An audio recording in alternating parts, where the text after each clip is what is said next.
What's up YouTube? It's your boy Nash here. Welcome back to the channel. Excuse me. And welcome to another episode of WWE's Biggest Issue. This week's episode, I'm going to be basically just talk about the question that has been asked on social media for the last 48 hours, which is this. Did Clash of the Castle live up to its hype? Now, of course, you guys know that WWE announced that they were gonna do a show in the UK. They announced it earlier this year or something like that, sometime in like March or something like that they were gonna do a show in the UK, which was awesome. It was awesome that we were gonna get that show in Cardiff, Wales. But the question is, did it live up to the hype? Well, that is what we're gonna find out in today's video, because I'm gonna be basically just give you guys my review on each of the matches, rate them from 1 star to 5 stars, and just give you guys my thoughts on them. So let's get things rolling. If you guys enjoyed this video and you guys want more episodes of WWE's Biggest Issue, which get posted every Monday, make sure you guys smash that thumbs up button, subscribe to the channel, turn on the notification bell, and as always, make sure you guys follow me on all of my social media. Links will be in the description below. And as always, if you guys have fan mail you guys want to send me, my info will be in the description as well. Let's kick things off, obviously, with the kickoff show, which was between Madcap Moss and the Street Profits against the Alpha Academy and Austin Theory, Mr. Money in the Bank. Now, of course, too, you notice that I said the full name of Austin Theory. That is because apparently WWE has decided we'll give back Austin. Plain and simple. I know that they did that with Riddle, bringing back his name, being Matt Riddle. And of course, with Seth freaking Rollins, they just changed it back to Seth Rollins. I don't know if they're gonna keep the name Seth Rollins, or if they're just gonna keep it as is, which is Seth freaking Rollins. I'm not entirely sure.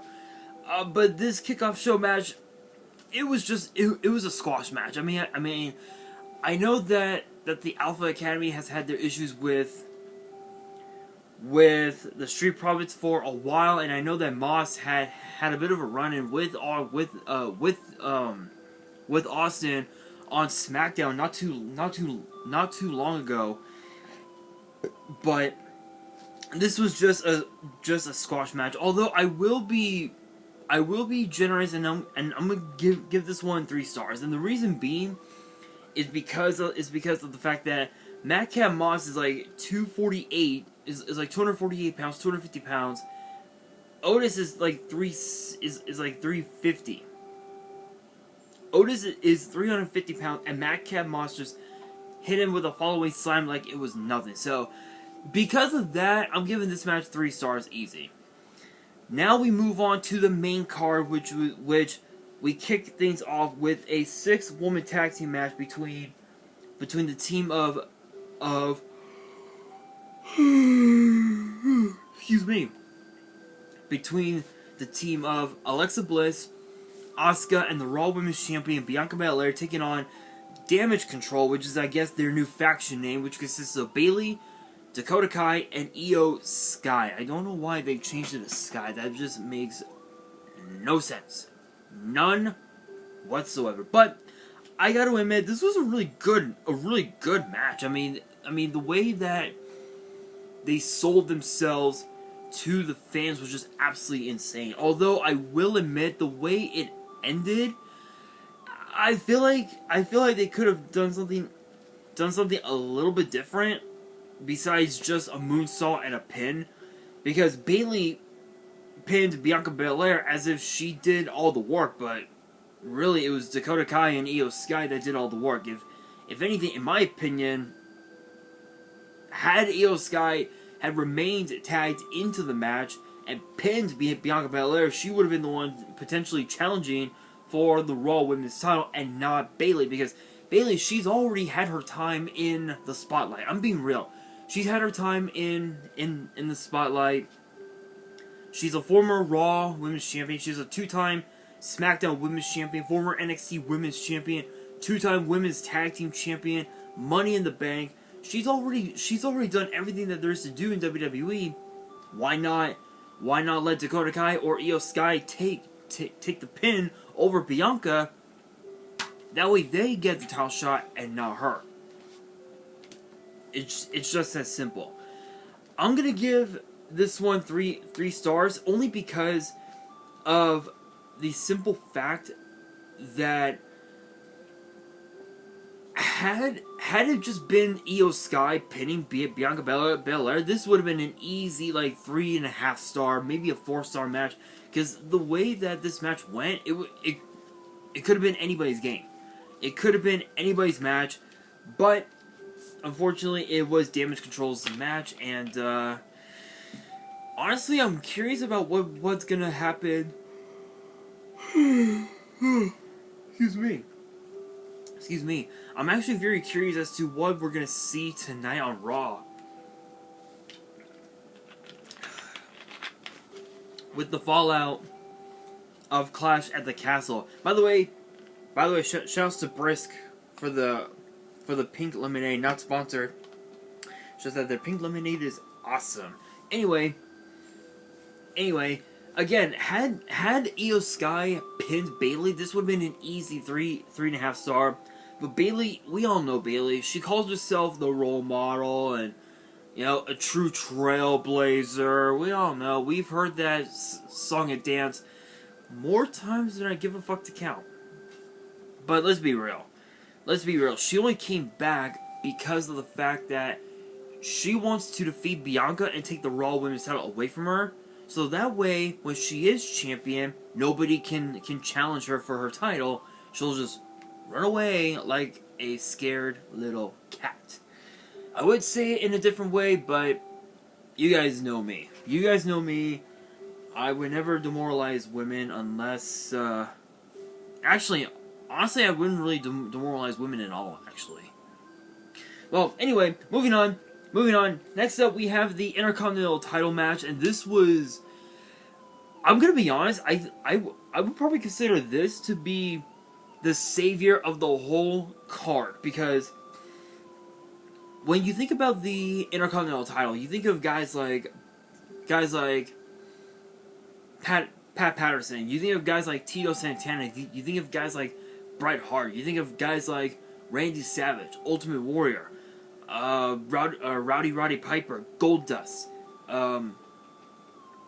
Randy Orton. You think of guys like The Rock, Stone Cold, Shawn Michaels, Triple H, Kane, Rob Van Dam, Santino Marella, Bobby Lashley. You think of those men, and even also China. People forget that China was actually the only woman in WWE to have ever become Intercontinental Champion. In fact, I think she held it twice, if I remember correctly. Let me see.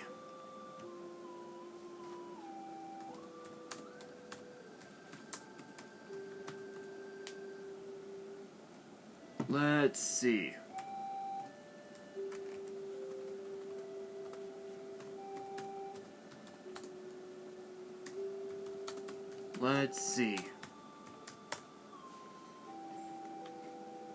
If I'm right on this, because as of right now, we actually have overall we have close to 200 Intercontinental champions over its 30+ year lineage, which is insane. And the current champion is Gunther. Spoilers.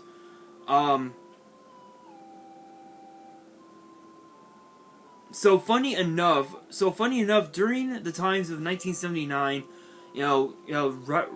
right around there, the WWE was had actually partnered with the National Wrestling Alliance, which is pretty crazy. But of course, too, as I had mentioned before, Pat Patterson actually won a tournament.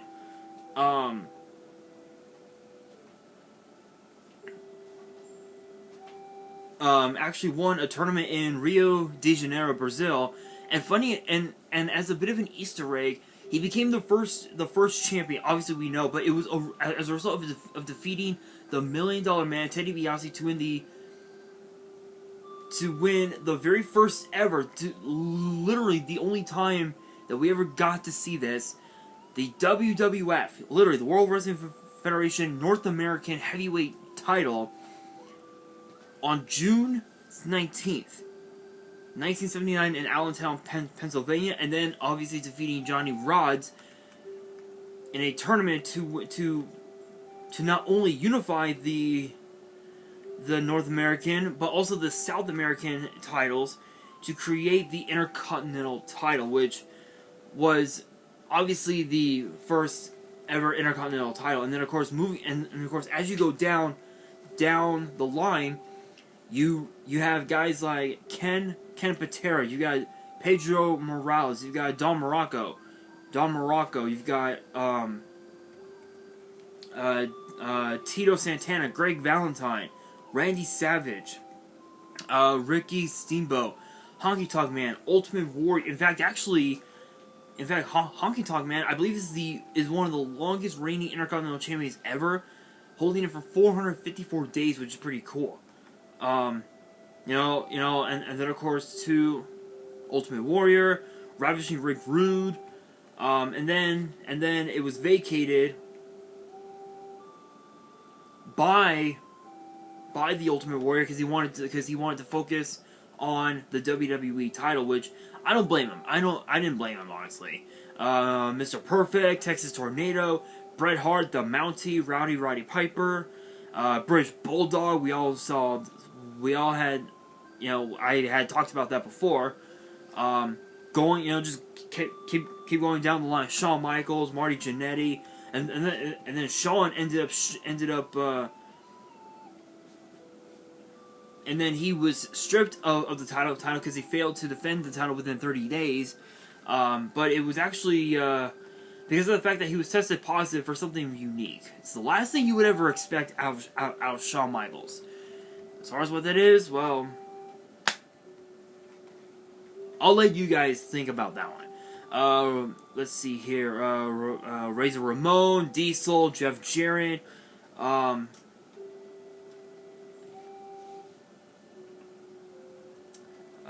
Jeff Jarrett, Dean Douglas, or I guess the franchise Shane Douglas, if you guys remember him from the old days of ECW. Goldust, Ahmed Johnson, Marvelous Mark Marrow, Triple H, The Rock, Owen Hart, Stone Cold, Ken Shamrock, Val Venus, Road Dogg, The Godfather, Edge, D'Lo Brown, China. In fact, I think, yeah, I thought so. So China is actually a 2-time champion, which is pretty crazy.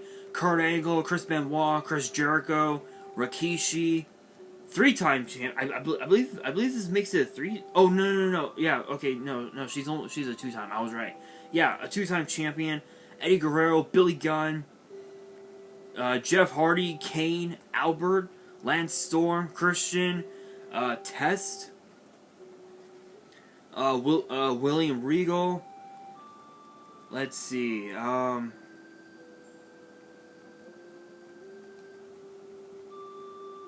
Who else? Let's see.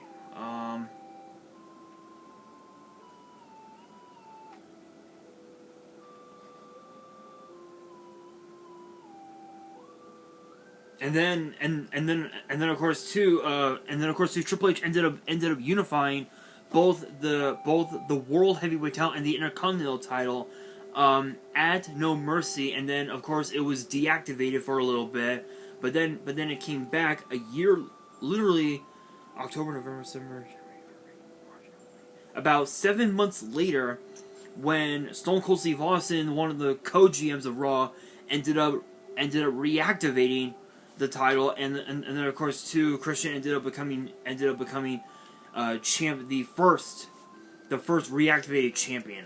But of course, moving on, Booker T, Randy Orton, Shelton Benjamin, Carlito, Ric Flair, John Morrison, Umaga, Santino, Kofi, CM Punk, JBL, Rey Mysterio, Drew McIntyre, Dolph Ziggler, Wade Barrett, Ezekiel Jackson, Cody Rhodes, The Miz, Curtis Axel, Big E, Dolph Ziggler I mentioned, Luke Harper, Daniel Bryan, and of course he had to vacate the title due to injury. Ryback, Kevin Owens, Dean Ambrose, Zack Ryder, Seth Rollins, Roman Reigns, Bobby Lashley, Finn Balor. The list just goes on and on. Shinsuke, Braun Strowman, Sami Zayn,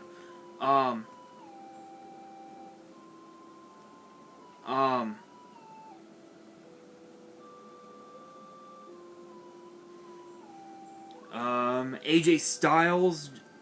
Let's see, Big E, Apollo Crews, Nakamura, Ricochet, and of course Gunther. Yeah, so we've had well over.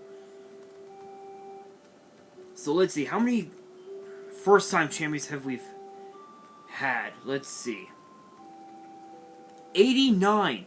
We have had 89 champions, with the only two people to have ever held the titles more than anybody are The Miz with 8 and Jericho with 9, which is amazing. So Gunther and Sheamus, as I had talked about before, I know that I took long, so I apologize. But I wanted to give you guys, I wanted to show you guys its lineage, because the Intercontinental title was always known as the workhorse title. It was able to showcase to the world who its holder is and why they deserve to be champion. This match was no different, because it was a battle to see who wanted it more. Was it Gunther or was it Sheamus?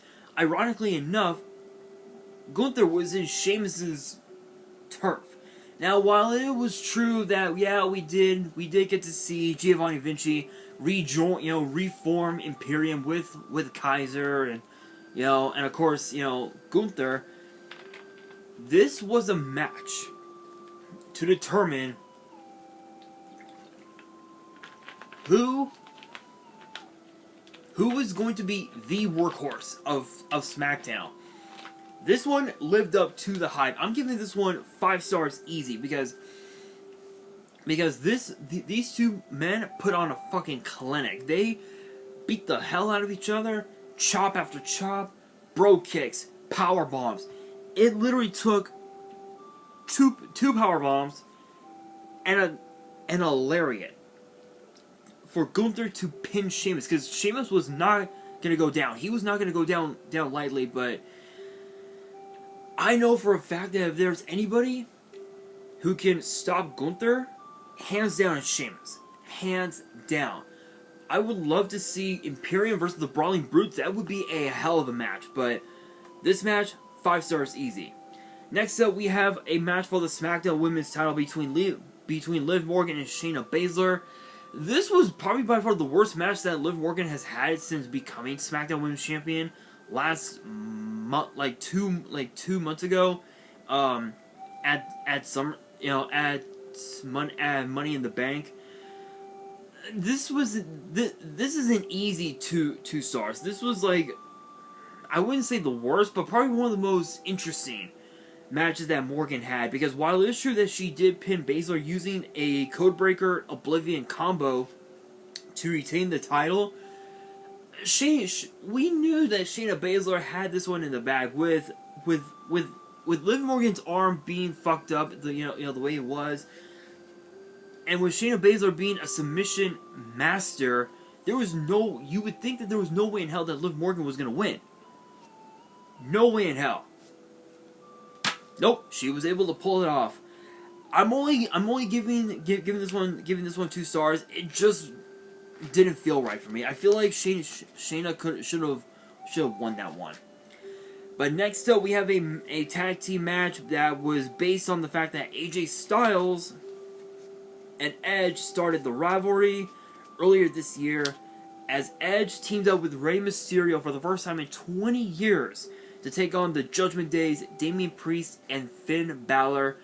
You would think that it would have ended in a different way, but it didn't, because Edge and Mysterio, as I talked about in Saturday's video, they were able to pick up a victory over Priest and Balor with obviously with the assist of Dominic Mysterio.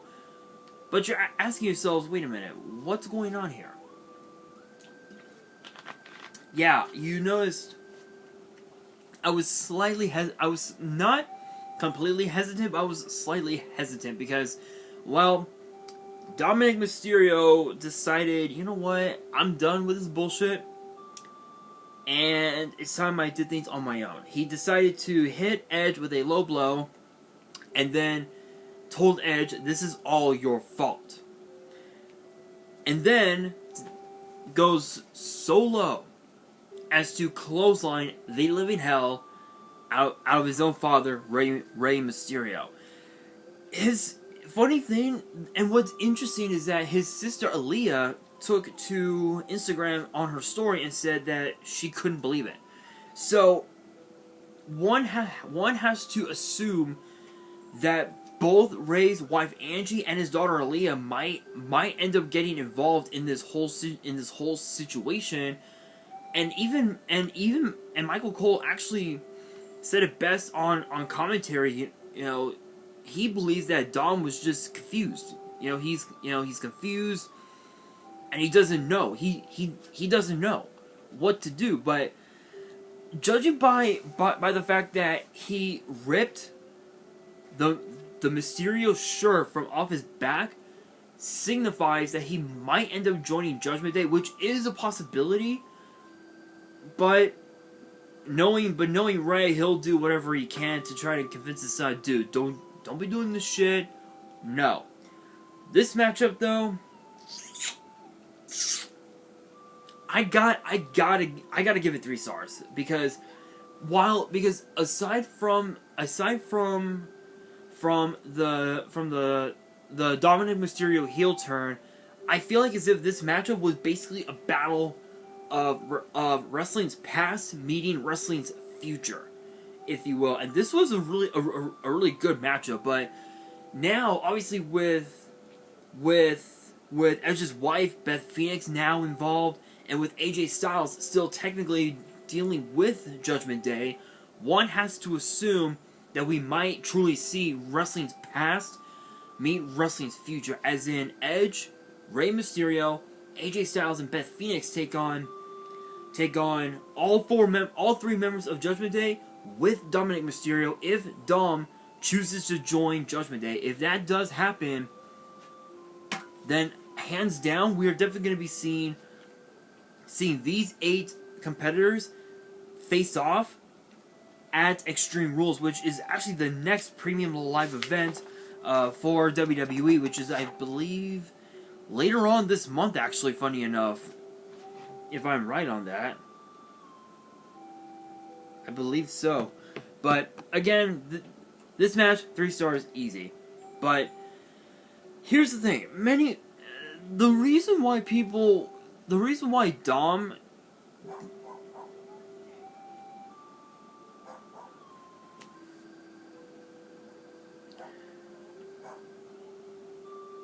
If you guys hear barking in the background, my mom's dog Thor is like barking at nothing. Anyway, where was I? Oh, right. Talking about this match between Edge and Mysterio against Judgment Day. Here's the thing: the way I see it, the reason why I gave this match 3 stars is because of why. The reason why Dom chose to turn his back on Edge and his father is because of the Twitter, is because of all the social media trollers out there. They'll say, oh, Dom needs to turn heel. He needs to turn his back on his father. It happens. Oh, the social media trollers will be like, Oh, that shouldn't have happened. That shouldn't have happened. Dom is just confused. That's the thing. People don't know what they want in WWE. That's what boggles my mind. Is what do they want really? You know. But honestly, I'm kind of like I'm kind of torn about this one. I'm glad that Dom is able to go at this on his own, but at the same time, he could learn so much from both Edge and Rey. It's just so weird, in my opinion. But with that being said, we do move on to our next match, which is between the original bro, Matt Riddle, and of course, Seth freaking Rollins. This was probably one of the most personal matches I had ever seen in quite some time. You would think that Rollins would learn to just shut the fuck up. You would think. Not this time. Not this time. Because it took Seth Rollins not one but 2 stomps to pin the original bro. I'm only giving this one 3 stars because of the fact that Rollins went way too far last week on Raw.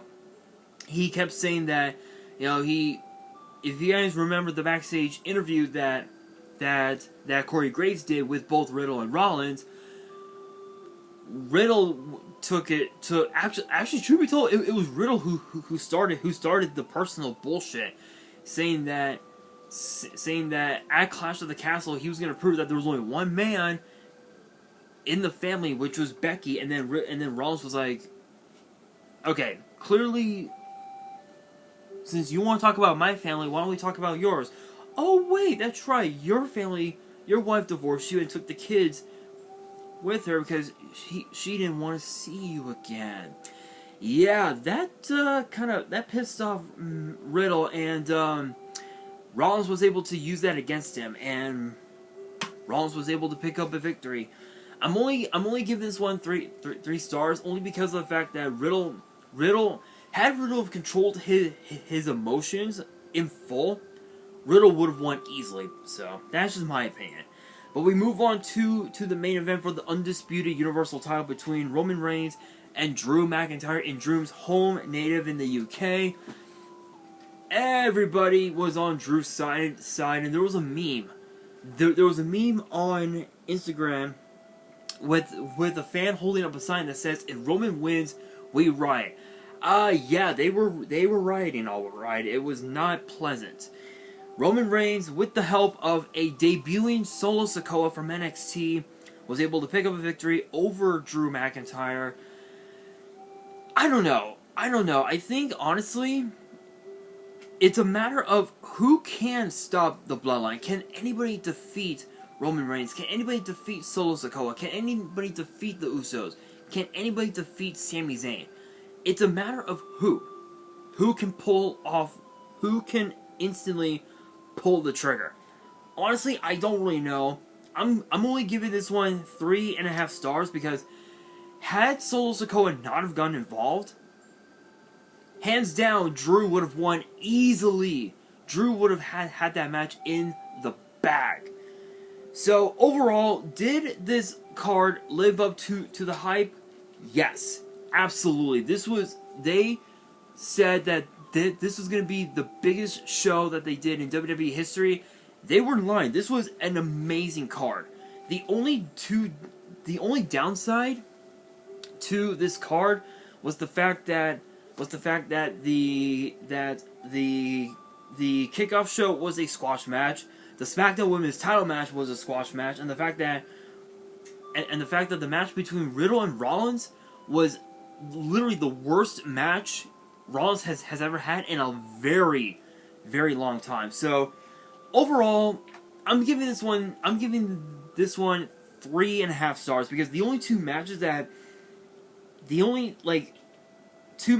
completely saved this card were obviously the two titles between Gunther and Sheamus, and of course the undisputed Universal title match. But But that brings me to the question of the day.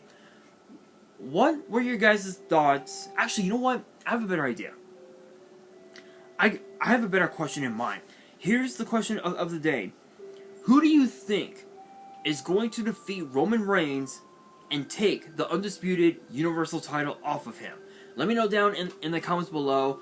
And that will do it for this week's episode. Hopefully you guys enjoyed. If you did, make sure you guys smash that thumbs up button. If you guys are new to the channel and you guys want more episodes of WWE's Biggest Issue, which get posted every Monday, make sure you guys subscribe to the channel and turn on the notification bell so you guys do not miss out on any new content that comes your way.